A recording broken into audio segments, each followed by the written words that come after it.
Hi, everybody. I am one of your co-hosts of Overthink, Dr. David Peña-Guzmán, and I'm here with Dr. Ellie Anderson.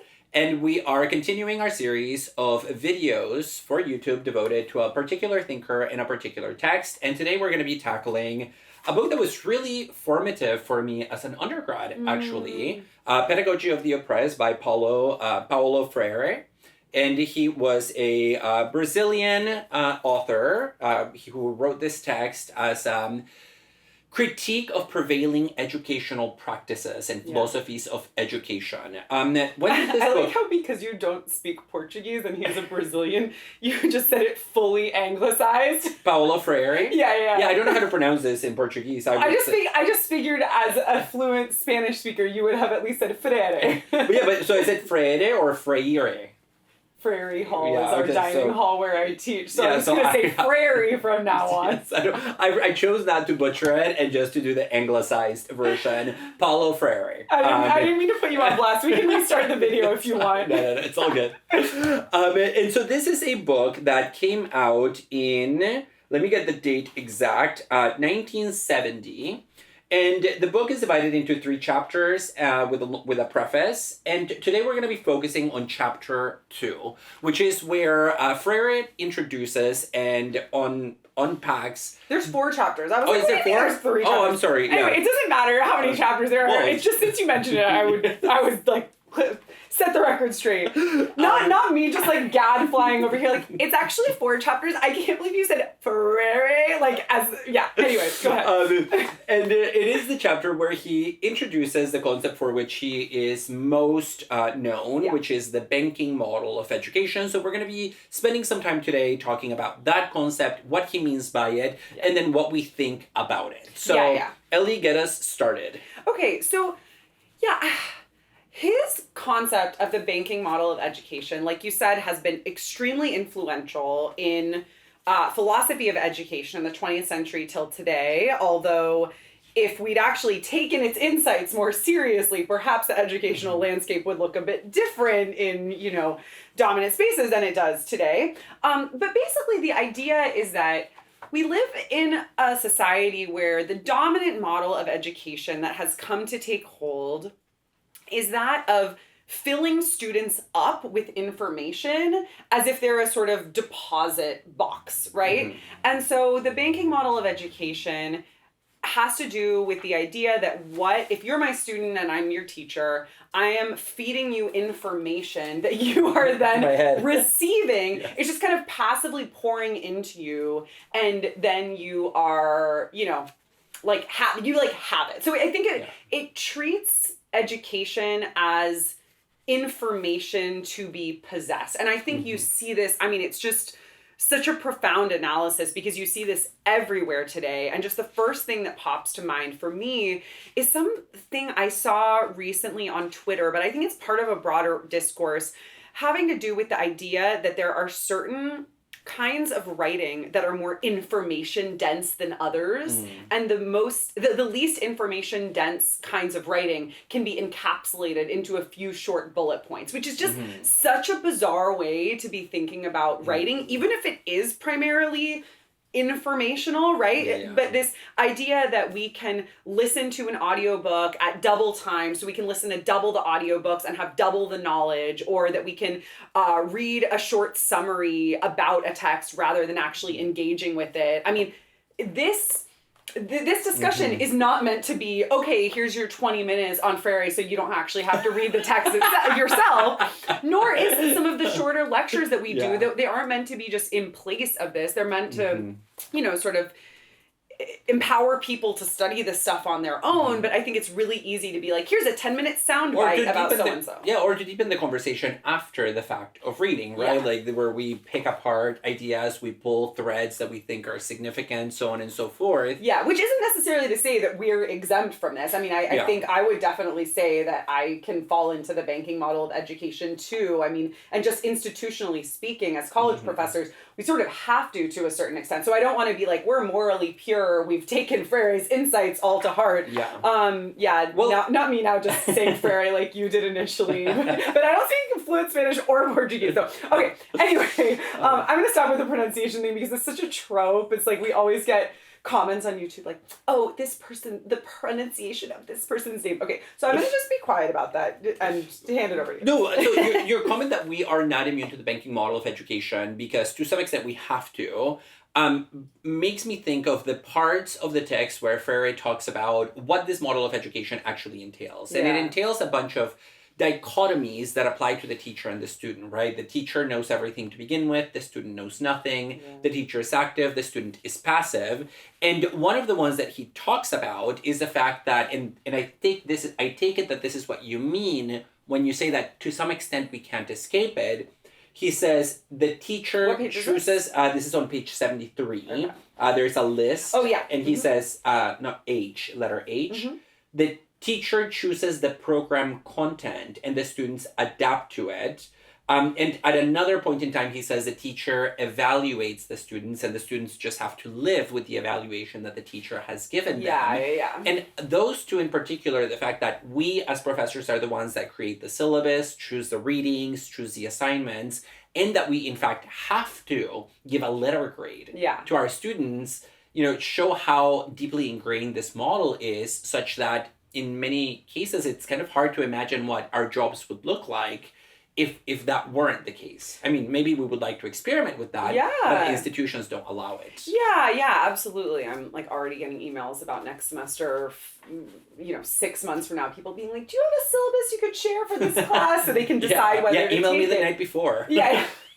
I'm like, it's not going to be done for a while. But certainly that sort of consumerist model, I think, is part of what we're talking about here. And so, the first, where he defines the banking model of education on page 72, he says the banking concept of education, or this is a banking concept of education. Education thus becomes an act of depositing in which the students are the depositories and the teacher is the depositor. Instead of communicating, the teacher issues communiques and makes deposits which the students patiently receive, memorize, and repeat. This is the banking concept of education in which the scope of action allowed to the students extends only as far as receiving, filing, and storing the deposits. And I think about the kinds of anxiety that students often have about writing papers or doing other coursework that forces them to put themselves on the line. And I think that is one outcome of the banking model of education, this idea that, well, what do I have to contribute? What can I say? What right do I have to write on this topic when I barely understand it to begin with? I think anxiety is a permanent feature of the human condition, but I think this particular kind of anxiety for students, they're the most human of all. No, but I just think this particular kind of anxiety is something that emerges from the banking model of education, where education is not seen as collaborative. It's like, I'm the subject teacher giving this education to you.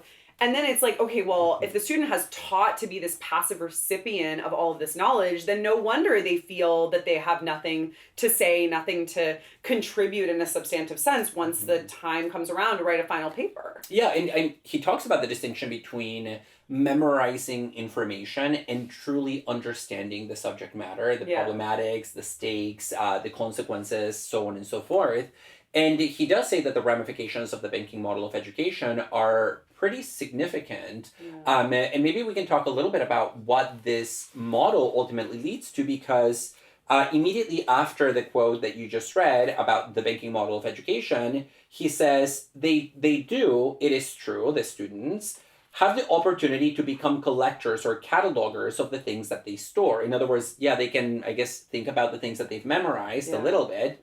But in the last analysis, it is the people themselves who are filed away. So the people become themselves deposits. We become kind of this dead, inanimate thing through the lack of creativity, transformation, and knowledge in this misguided system. So he operates with within the framework of a humanistic philosophy, according to which human beings are by nature creative and have the power to transform their lives for the better. And he calls that humanization, the process of becoming more human through bettering ourselves.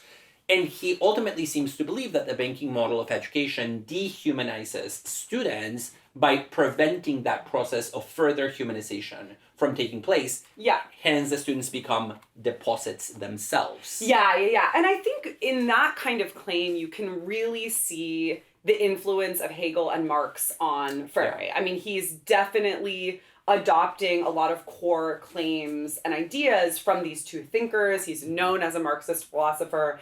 And this idea that he doesn't necessarily put it in these terms in this particular passage, but what education is doing is both expressing and furthering alienation. Yeah. I think is fair to conclude here. And you really see a description of this in extremely Hegelian terms on the bottom of 72, where he says, education must begin, this is, a more liberatory education, with the solution of the teacher-student contradiction by reconciling the poles of the contradiction so that both are simultaneously teachers and students. Mm-hmm. That is the Aufhebung. Yeah. That is Hegel's idea of here's this contradiction, and the Aufhebung is the movement to both negate, preserve, and overcome the contradiction. I said both, but it's like three things basically. And that would involve actually both being simultaneously teachers and students. Yeah, and I mean, I don't recall if he cites Hegel or references Hegel specifically, but the people that he quotes, for instance, in the block quotes in this chapter, are all people who are working closely within a Marxist, Hegelian... No, he does... Oh, sorry. Wait, that's a Marx quote. Yeah. No, he quotes Hegel. I don't know about in this chapter, but he definitely... But, the other people are Simone de Beauvoir, Eric Fromm, Jean-Paul Sartre. Sorry. And then the names. I mean, I'm totally not one to talk. I just was expecting you to say Freire, and then you didn't. But yeah, no, this is like becoming this leitmotif of this video, which was not intended. He cites You're fine saying Sartre. I always say Sartre in my videos on Sartre, and people are like, "What do you mean Sartre? It's Sartre. It's actually Sartre," and even that's said with an American accent. Anyway, so one consequence is this dehumanization or unhumanization. I think that's a better term that I'm inventing here. Unhumanization. Is that a better term? Yes, it is. It's a better term. Because dehumanization, I think, has other connotations. I see. Yeah. And another implication of the banking model of education that I want to talk about is that it puts the student in the position of an object of paternalistic concern. Yeah. Because who is the audience for this book? For a long time, I've thought it's just teachers. Like, he's talking to teachers, he's telling people how to teach well, but he's also talking to leftists in general, and in particular to radicals who want to transform society by bringing about consciousness raising in a particular community. And part of what it takes to do that consciousness raising work and to be a political activist is to engage the community. Yeah. And that means taking the position of a certain kind of educator. Yeah. And so he is also addressing those good-intentioned people who come to, let's say, poor areas, working class areas, and try to educate the poor or try to educate the masses or the proletariat. And he's looking at them and saying, look, you're not here to liberate them. You're here to work with them in a dialogical manner rather than adopt this position of paternalism. And one of the problems with the banking model of education is that because it's also active in the educational system, it already trains students and therefore citizens to be okay with that kind of paternalism. Yeah. So that as adults, they also accept it from the state. Yeah. And in fact, he says the educational system, this is on page 74, works in close conjunction with a paternalistic social action apparatus within which the oppressed receive the euphemistic title of welfare recipients. They are treated as individual cases, as marginal persons who deviate from the general configuration of a good, organized, and just society. Yeah. So there's a clear pipeline from the education system to this larger social apparatus in which people who are in need are presented as the recipients of a kind of benevolence on the part of the state that is an act of grace, Totally. rather than as somebody that deserves support from the community. Yeah, and not only does that stymie social change, it actually has a really noxious effect on any potential liberatory energy that people might otherwise have. It kind of kills that too. Like the animus for social change to begin with, because I think looking back at this in preparation for this conversation, looking back at this chapter, I was actually most struck by this idea that comes up just before the passage you were talking about, but on that same page on 74, where he quotes Simone de Beauvoir. And he says, "Indeed, the interests of the oppressors lie in changing the consciousness of the oppressed, not the situation which oppresses them." So most of that sentence is a direct quote from Simone de Beauvoir. "For the more the oppressed can be led to adapt to that situation, the more easily they can be dominated. To achieve this end, the oppressors use the banking concept of education in conjunction with a paternalistic social action apparatus." And that leads us, into this quote that you were just citing. So this idea that the oppressors actually aren't trying to prevent you from getting educated to begin with. In fact, it's more effective for them to encourage you to change your consciousness as though that is a way of changing your situation, right? And so there's this kind of what in Marxist language we would call mystification going on, but it's a kind of mystification that's facing you with your situation so that you don't actually change the situation. Like it's sort of this discharge or release of energy. And I have to say, I feel kind of convicted by that line as somebody who has taught this text to undergrads, as somebody who teaches a lot of material that's kind of in line with this. Because I'm like, oh God, am I a tool of the oppressors? Am I helping change the consciousness of students? And that's kind of preventing them from changing their situation. And of course I want to say no to that, but the answer is yes, it turns out. When I come on YouTube and I'm like making fun of you for pronouncing Yes. Yeah, no, that's definitely, that's big oppressor energy. That's unhumanizing energy.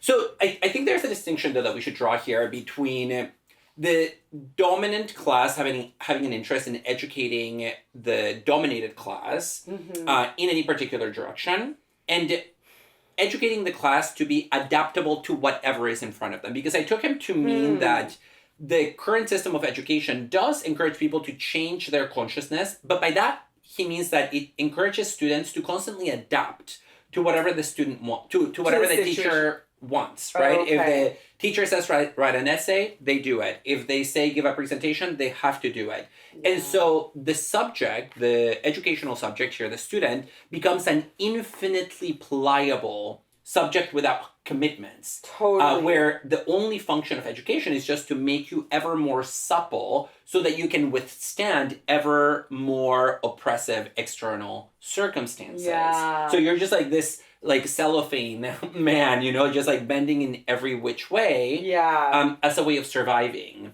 And that would be very different than the kind of liberatory and transformational education that he wants, where the student does come to develop what he calls commitment.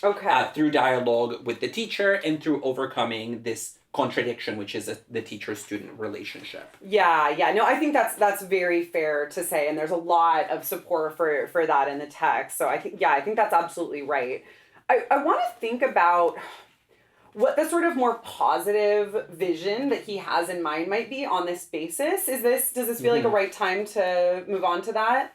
Yeah, let me throw in just one quick comment, which is that another consequence that I just wanted to mention it because I thought it was really insightful. He says that when students are completely passive in the classroom and for the totality of their formative years, it makes them much more likely to be absorbed by currents of populist thinking. Because if your life has been passive for a long time and you haven't had the opportunity to act and to change the world around you, it makes you a lot more likely to symbolically identify with somebody that claims to speak for you and who claims to represent your interests and who taps into those negative affects that might be lurking beneath this sense of disenfranchisement, which might be correct and is probably correct. But Freire says at one point that this banking model of education leads to a symbolic participation in another person's life, especially if that other person is a charismatic leader. Yeah. So there's a real risk of this lurking beneath. Yeah. That's it. I just wanted to throw this other consequence. No, I'm really glad you mentioned that. I feel like that's super important and also just like depressing given current situations. Okay. Well, especially in Brazil, right? Like where there have also been these surges of populist leadership. So. Yeah, absolutely, including at the time of this recording for sure. Okay, well, on a positive note. But so what would a transformed concept of education look like? Something that is not the banking model. I'll start by saying that one thing he says on page 79 is that liberating education, so the opposite of the banking concept of education or the banking model as we've been putting it, is this liberating education, consists in acts of cognition, not transferals of information. So you can already see there that there's a language of acts of cognition or thinking. And so that is characteristic of this liberatory education. And along with that is this idea of problem posing. So rather than depositing information, liberatory education poses problems that then catalyze these acts of cognition. Yes, and so he calls the solution to the banking model of education the problem-posing model of education. Or liberating, but And one important thing to mention in connection to these two models and the transition from one to the other is that in pretty good dialectical fashion, I would say, he argues that the banking model of education contains already within itself the seed of its own destruction. Yeah. Because you cannot deposit information in a student and completely or across the board control the consequences of those deposits. So you often will deposit information in a student, and over time, through the accumulation and the sedimentation of that information, there may be moments where what you deposit creates a contradiction. You deposit contradictory things, right? You teach your students that all humans are equal, but you also teach them something that clearly suggests that maybe as a matter of fact, we are not. Yeah. And so there are these latent contradictions that are there in the banking model of education and in the mind of the student that occasionally spark this political awakening on the part of the student by themselves.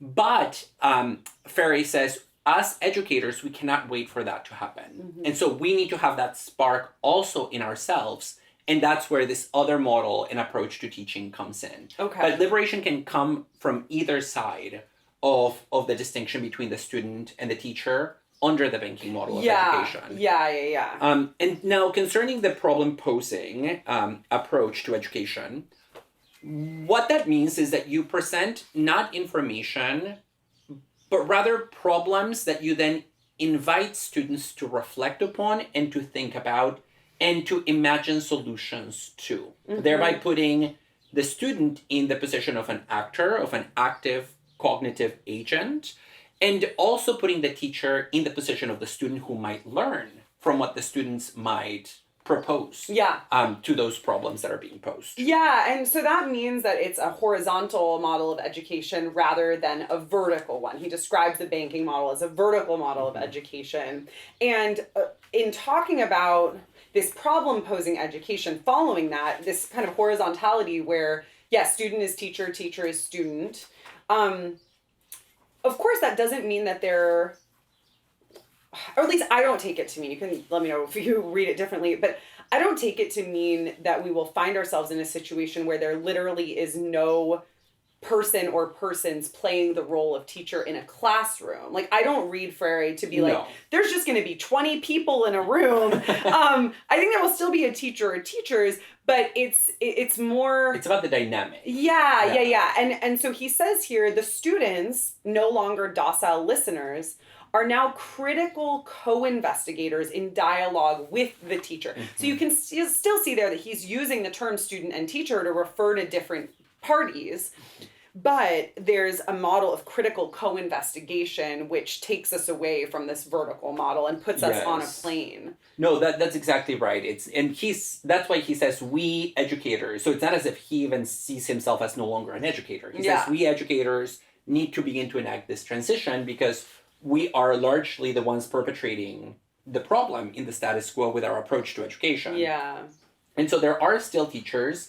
We still have a job in a Freirean future, but it would mean radically altering education such that it's not a transfer of power.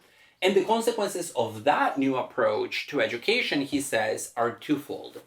On the one hand, because the student now sees reality not as a ready-made object that's already there, fully formed, and to which we just adapt, but rather as a set of problems, because there is that transformation in their relationship to reality, the student comes to understand the contingency of the world they inhabit. It's something that could have been otherwise, and that can still be otherwise. So that's the first one. And the second consequence, and he gets at this with a really interesting quote from Husserl, actually.